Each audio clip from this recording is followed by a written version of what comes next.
Welcome to cricket Challengers Tamil channel. இந்த வீடியோவில் நம்ம அதை பற்றி பார்க்க போகிறோம் அப்படின்னா IPL 2025 நம்மளுடைய RCBயோட செகண்ட் மேட்ச். ஸோ மிகப்பெரிய என்கவுண்டர். ஸோ நம்மளுடைய சிஎஸ்கேக்கு எகெயின்ஸ்டாக இருக்குது. சிஎஸ்கேக்கு எகெயின்ஸ்டாக இந்த ஒரு சேஞ்ச் கண்டிப்பாக வரணும் அப்படின்னு சொல்லி எல்லாருமே எக்ஸ்பெக்ட் பண்ணிட்டுருக்காங்க. அந்த சேஞ்ச் என்ன, விராட் கோலியோட ப்ராக்டிஸ் இப்போ எந்த லெவலில் இருக்குங்கிறத பார்ப்போம். ஃபஸ்ட்டு சேஞ்ச் என்ன அப்படின்னா, ஜாக்கப் பெத்தால் கண்டிப்பாக உள்ளே வரணும் அப்படின்னு சொல்லிட்டு இருக்காங்க. ஸோ ஜாக்கப் பெத்தால் வந்து பார்த்தீங்கன்னா ஒரு நல்ல ஒரு ஆல்ரவுண்டர். ஸோ அதே நேரம் அவர் நமக்கு டாப்பில் ஆடியும் கொடுத்துருவார். அதே நேரம் அவர் வந்து 4 ஓவரும் போட்டு கொடுத்துருவாரு. யாரோட இடத்துல அப்படின்னா டிம் டேவிடோட இடத்துல. டிம் டேவிடை பொறுத்த வரைக்கும் அவர் வந்து என்னதான் ஆல்ரவுண்டர் அப்படிங்கிற டேக்ல இருந்தாலும் ரீசன்ட் டைம்ஸில் வந்துட்டு அவர் ஓவர் போட்டிருக்கிறாரா அப்படின்னா, அவர் சிங்கப்பூரில் இருக்கும்போது அவர் ஓவர் போட்டார். பட் ஆஸ்திரேலியானா அவர் வாரினதுக்கு அப்புறமா அவர் டொமஸ்டிக்லேயும் சரி, BBL இந்த மாதிரியான ஓவர்சீஸ் லீக்லையும் சரி, எங்கேயுமே அவர் வந்து ஃப்ரண்ட் எண்டில் அவர் வந்து ஓவர் போட்டதே கிடையாது. அவரோட 4 ஓவர்ஸ் ஆஃப் கோட்டாவை அவர் எங்கேயுமே கம்ப்ளீட் பண்ணல. ஈவன் RCBயே பார்த்தீங்கன்னா வந்து ஃபர்ஸ்ட் மேட்ச்சில் ஸோ டிம் டேவிடெல்லாம் யூஸ் பண்ணல, லியாம் லிவிங்ஸ்டனையே மினிமலாக தான் யூஸ் பண்ணியிருந்தாங்க. ஸோ சேப்பாக் அப்படிங்கிற அந்த விஷயத்தை எடுத்துக்கிட்டோம் அப்படின்னா ஸ்பின்னர்ஸுக்கு ரொம்ப எஃபெக்டிவாக இருக்கும். ஸோ ஸ்பின்னர்ஸ் எஃபெக்டிவாக இருக்கிற அந்த ஒரு இடத்துல கண்டிப்பாக ஜாக்கப் பெத்தல் மாதிரியான ஆல்ரவுண்டர் அந்த ஸ்பின் பவுலிங் ஆப்ஷன் அப்படிங்கிறதையும் சப்போர்ட் பண்ணி நமக்கு டாப்பில் வந்துட்டு ஆடியும் கொடுத்துருவாங்க. அப்படிங்கும்போது கண்டிப்பாக அது இன்னுமே எஃபெக்டிவாக இருக்கும். ஸோ இப்போ டிம் டேவிட் வந்து பார்த்தீங்கன்னா கண்டிப்பாக ஒரு ஃபினிஷர். நீங்கள் கேட்கலாம், ஏன் ப்ரோ டிம் டேவிட் ஒரு ஃபினிஷர், அவருக்கு பதிலாக ஒரு ஜாக்கப் பெத்தல் எடுத்துகிட்டு வரோன்னா, ஜாக்கப் பெத்தல் டாப்பில் தான் ப்ரோ ஆடுவார். ஸோ அந்த நம்பர் 5 தான் அவர் ஆடுவார். ஸோ அவர் எப்படி ஃபினிஷராக யூஸ் பண்ண முடியும் அப்படின்னா, ஃபஸ்ட்டு வந்து இந்த இடத்துல நீங்கள் டாக்டிக்கலாக ஒரு விஷயத்தை புரிஞ்சுக்கணும். சேப்பாக் அப்படிங்கிறது ஒரு 200 ரன்னோ 250 ரன்னோ அடிக்கிற அந்த ஒரு ரன் ஃபீஸ்ட் அப்படிங்கிற விஷயத்துக்குள்ளே வரப்போகிற ஒரு ஃபீல்டு கிடையாது. சேப்பாக் அப்படின்னாலே 150 கஷ்டம் தான். ஸோ 150 அப்படிங்கிற அந்த ஒரு ரேஞ்சு தான் வந்துட்டு ஸ்கோராகவே இருக்கும்.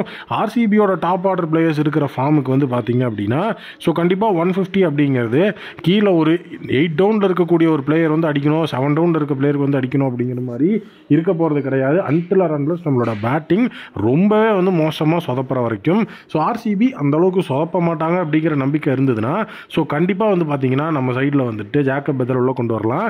இன்னொரு விஷயம் என்னன்னா, இம்பாக்ட் அப்படிங்கிற அந்த விஷயத்தில் அவங்க டேவிட் படிக்கல் ஒரு பேட்ஸ்மேனை தான் ஸ்வாப் பண்ணுறதுக்கு ஸோ இப்போ வெயிட் பண்ணுறாங்க. அப்படி இருக்கும்போது பெத்தால் வந்து பார்த்தீங்க அப்படின்னா ஸோ ஒரு பேட்டிங்கும் ஆடுவார். ஸோ அதே நேரம் வந்து பார்த்தீங்கன்னா டேவிட் படிக்கல் இம்பாக்ட் அப்படிங்கிற விஷயத்தில் இருக்கும்போது அதுக்கும் நம்ம பெருசாக பயப்பட தேவையில்லை அப்படிங்கிறது என்னுடைய ஒப்பீனியன்.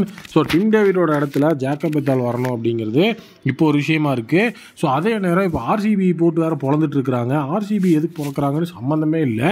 எதுக்குடா RCB போட்டு பொழக்கிறாங்கன்னு பார்த்தா, அசுதோஷ் சர்மா வந்து பார்த்தீங்கன்னா நேற்று மேட்ச்சில் இன்னிங்ஸ் ஆடி இருந்தார். ஸோ அந்த ஒரு இன்னிங்ஸுக்கு தான் இப்போ RCB போட்டு பொழந்துட்டு இருக்காங்க. ஏன்னா RCB IPL 2025 ஆக்ஷனில் அசுதோஷ் சர்மாவை வந்துட்டு 1.50 அதாவது 1.5 கோடி வரைக்கும் பிட் பண்ணாங்க. அதுக்கப்புறம் பிட் பண்ணல, 3.5 கோடிக்கு தான் அசுதோஷ் சர்மா டெல்லிக்கே சோல்ட் ஆனார். ஸோ இன்னும் கொஞ்சம் போயிருந்தீங்கன்னா அசுதோஷ் சர்மாவை நீங்களே எடுத்துருக்கலாம் அப்படின்னு சொல்லி தான் இப்போ RCB போட்டு பொழந்துட்டு இருக்கிறாங்க. சம்மந்தமே இல்லாத விஷயத்தில் ஏன்டா போட்டு பொழக்கிறீங்க? அவங்களே இப்போ தான் ஃபர்ஸ்ட் மேட்ச்சை வின் பண்ணி வேறு லெவலில் போயிட்டு இருக்கிறாங்க. ஸோ அசுதோஷ் சர்மா இன் RCB கிரேட் ஆப்ஷன் தான். பட் அதுதான் முடிஞ்சு போச்சு. அந்த விஷயத்தை பற்றி எதுக்கு பேசணும், அதை விட்டுறலாம். நெக்ஸ்ட் நம்மளுடைய விராட் கோலியோட ப்ராக்டிஸ் செஷன் பொறுத்த வரைக்கும் குர்னல் பாண்டியா, ஜாஸ் ஹேசல்வுட் 2 பேர் ஃபேஸ் பண்ணியிருக்கிறாரு. ஸ்பின்னராக வந்து பார்த்தீங்க அப்படின்னா அந்த இடத்துல வந்து குர்னல் பாண்டியா, ஹேசல்வுட்டாக வந்து பார்த்தீங்க அப்படின்னா அந்த பேசர் அப்படிங்கிற அந்த கிரைட்டீரியாவில் ஃபேஸ் பண்ணியிருக்கிறார்.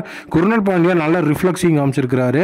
ஸோ குர்னல் பாண்டியா ஓவரில் நல்லா டீசெண்டாக ஸ்பின்னர்ஸை ஃபேஸ் பண்ண நம்மளுடைய கோலி ஜாஸ் ஹேசல்வுட்டோட அந்த ஒரு ஓவர்ஸை வந்து ஃபேஸ் பண்ணும்போது கொஞ்சம் தடுமாறி இருக்கிறார். அது மட்டும் இல்லாமல் ஜாஸ் ஹேசல்வுட்டோட பவுலிங் செம சூப்பராக இருக்குது அப்படிங்கிற மாதிரி ஜாஸ் ஹேசல்வுட்டை வேறு லெவலில் வந்து பார்த்தீங்கன்னா நம்மளுடைய விராட் கோலி பாராட்டவும் செஞ்சுருக்கிறாரு. நச்சுன்னு வந்து பார்த்தீங்கன்னா யார் கரசெல்லாம் போட்டு வேறு லெவலில் இறக்கிட்டு இருந்தார் நம்மளுடைய ஜாஸ் ஹேசல்வுட். ஸோ ப்ராக்டிஸ் அப்படிங்கிறதுல பார்த்தீங்கன்னா விராட் கோலி டாமினேட் தான் பண்ணியிருக்கிறார் ஸ்பின்னர் ஸ்பேசர்னு. மெஜாரிட்டி அந்த இடத்துல வந்து ஸ்பின்னர்ஸை வந்துட்டு டாமினேட் பண்ணி ஆகணும் அப்படிங்கிறது எதனால அப்படின்னா, சேப்பாக் ஸ்பின்னர்ஸோட கோட்டை. ஸோ அது மட்டும் இல்லாமல் நூர் அகமதுலாம் நல்ல ஃபார்மில் இருக்கார். அஸ்வின் ஜடேஜா அப்படின்னு அங்கே ஸ்பின் அட்டாக் செம ஸ்ட்ராங்காக இருக்கும்போது கண்டிப்பாக வந்துட்டு ஓப்பனர்ஸாக இருந்தாலும் ஸ்பின்னர்ஸை ஸ்பேட் பண்ணுறதுக்கு ரெடியாக தான் இருக்கணும். அதனால தான் விராட் கோலி இந்த ஒரு லெவலில் இருக்கிறாரு. நீங்கள் என்ன நினைக்கிறீங்க அப்படிங்கிறத கமெண்ட்டில் சொல்லுங்கள்.